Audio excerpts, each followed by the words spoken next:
Hey all, Ashford here. I'm going to be commenting on, this is kind of a video response to Sparta1123's review on his 2005, well not his, but he reviewed a 2005 Honda CBR 600. I just want to say thank you for mentioning me and commending me on the bravery of riding my 600 Gixxer. I can definitely tell you that the first time I rode it, it was nerve-wracking, because the course that I took had a bunch of 250 motorbikes. I didn't know what to expect. I mean, I knew the engine was going to be bigger. I knew it was going to give more pull. Didn't know how much, but in the beginning, I definitely took my bike really slow.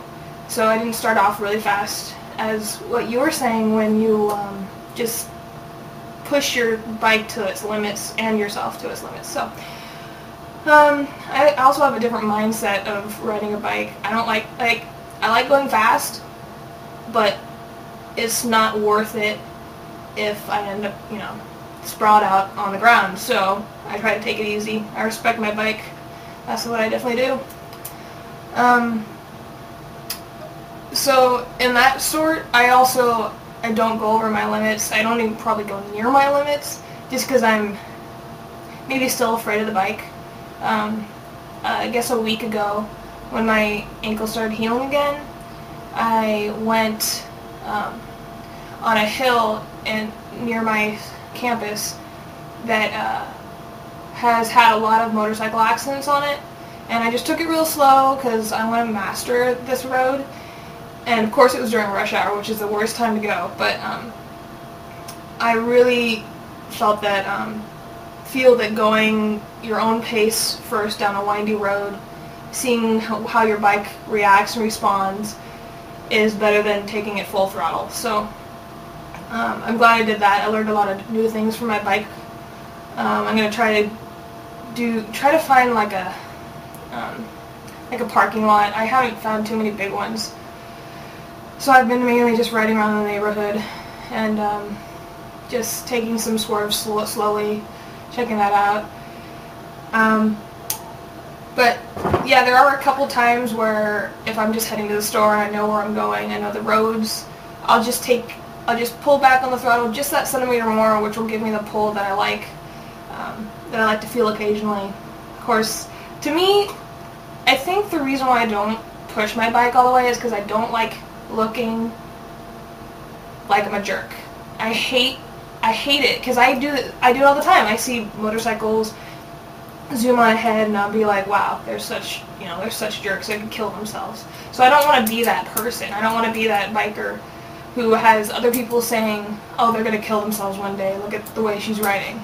So if I'm just normally just riding the way I ride, it's a lot safer than going full out all the time. And I know it's a lot harder when you're on your bike by yourself, that all you have in your head and your mind is your brain.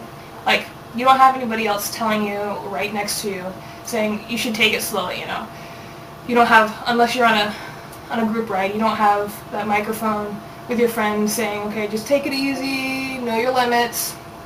But in my mind, that's constantly already there. So and I don't, like, a lot of people think that me as a newbie, and yes, Sparta1123, I am a newbie. I'm not afraid to say it. I've been a newbie in many things. That's why I've done so many new things. I actually just started snowboarding about 2 years ago, so I still consider myself a newbie in snowboarding.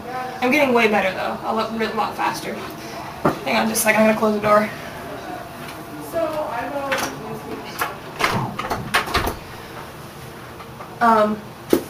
But one of the things that everyone would tell me about me buying a Super Sport 600 was that, why are you going to be buying this race bike if you're not going to be racing it on a track or against someone else? And what went through my head was, well, maybe some far future, or some, couple years later, I might take it on a track. But if you think think about it, people buy sports cars all the time and they don't race them. I mean, people will buy a Ferrari or like an Audi, that will can go super fast, but they just ride it in the streets. They just take it to wherever they work. So to me, that's kind of like the bike I have. Like it's the only vehicle I've ever owned. So it's my commuter bike, and it's also my fun bike. And I don't want to take it to its limits and just ruin the integrity of the bike. So another reason why I like the 600 instead of getting a 250, I didn't really have a choice in getting a 250 at my dealership. When I went there, they were all out of 250s because it was like, I want to say it was the middle of the summer. So all the 250s had already been gone, and 250s have really good miles. They get really good miles per gallon, so everyone wanted the 70 miles per gallon, and hey, what the heck, I'll take the 45. I've never had to pay for gas in my life, so this is the first time. And, well, a lot of, not even the dealership people were surprised that I was getting a 600, which was a little strange, but maybe they just wanted the money, So, but the thing is, I like my 600, and I don't think I'd choose anything less, probably because I rode the 250 in the course that I took, but I don't think I want anything less because I feel very, safe on my 600. I feel very secure in the fact that if I was in a tight situation, for instance, where if, I was at a stop and there's this truck coming up and he looks like he's going to ram me, I'm able to, zoom ahead and get away from that. Instead of, well, I know it's probably not like a 250, but maybe a scooter doesn't have that power to do that. Like, it would be just, it wouldn't be able to get away as fast. So just knowing that I have that power to get away also helps me feel safe. But it's also a bigger bike in general, so a lot more people can see it rather than a smaller bike. But yeah, I think that's all I have. I just want to say thanks again, and definitely keep the shiny side up, ride safe, always think before you act, and definitely know your limits and respect your own bike. I've never gotten in an accident yet, and I've been riding it for, let's see, like 3.5 months now. I have, I want to say 900 miles on it. I'm doing great. I love it. And if you ever do get a bike like that, just keep it on the low side in the beginning, and then work your way up. And you'll be able to master your bike. All right, this is Ashfoot signing out. Peace.